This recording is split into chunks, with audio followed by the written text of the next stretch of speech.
Hello everyone, it's Wilson here. Today let's talk about finding the inverse of a 3x3 matrix. Last time we did some examples of finding the inverse of a 2x2 matrix, and this time we are going to do a 3x3. The idea is really just the same thing, okay? So we are going to start by writing down the idea first. We are going to just create the augmented matrix that looks like this. So we have a bar here in the middle separating the two matrices.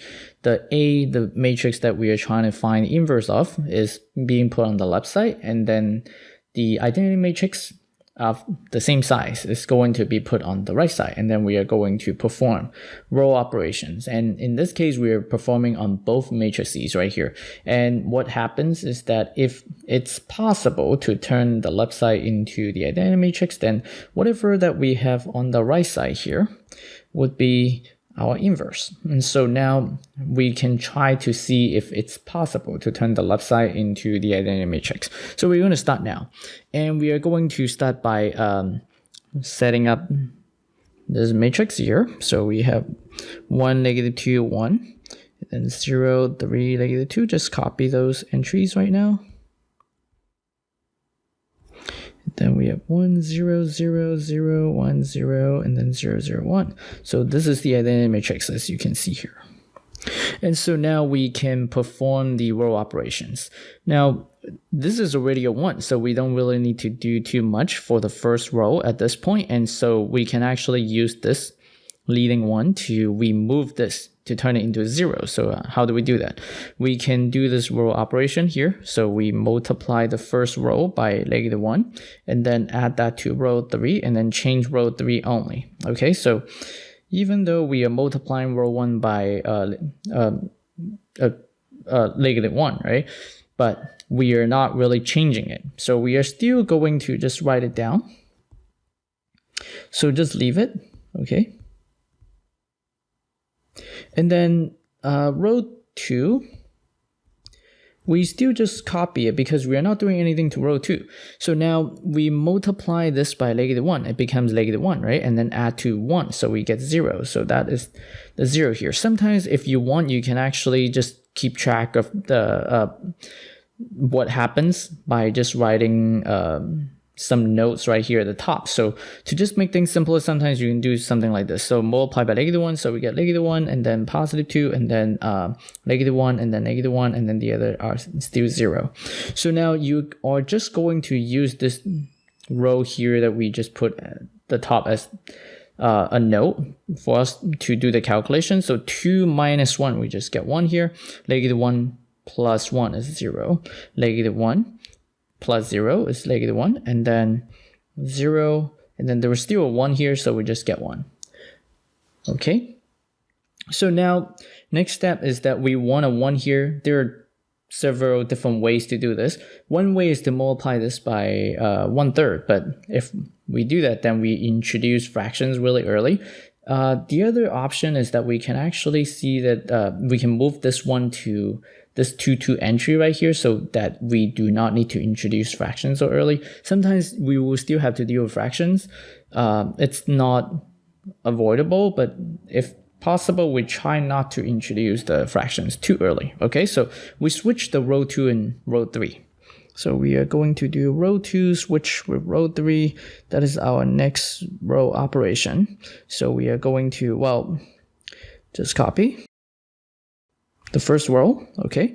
And then now the row 3 becomes a row 2, so we just copy. Okay, so now we have a 1 here. The next step is to turn the -2 and 3 into 0 using this 1.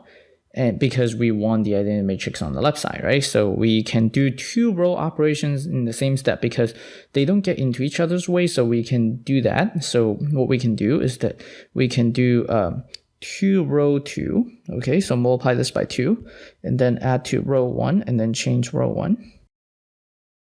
Okay, so we can actually just copy down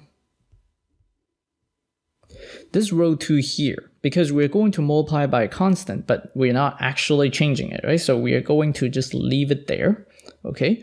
And then now we can start doing the calculation. So here, This one doesn't change because you already have 0 here.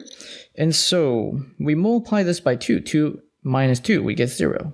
Okay, and then 0, now that one doesn't change. And then we multiply this by 2, so it becomes -2. -2 plus 1 is -1. And then 0 doesn't change. And then this multiplied by 2, so we get a 2 here. Okay, now what about the row 3? You can see that I did not copy down row 3 yet because I still also want to do a row operation on row 3 using row 2 and row 3. So what we do is that I can remove this 3 by multiplying this 1 by -3. So -3 row 2 plus row 3 and then change row 3. Okay, and so what do we get here? So we are going to get 0. And then multiply by -3, so we get 0 here. This one, just leave that. And then -1 times -3 is +3, so we just get the 3 here. And then this one, just 1. And then multiply by -3, so we just get -3 here. Okay, now we are almost done. As you can see that this is almost the identity matrix, right? So just a little bit of steps. So then you may say, then what should we do?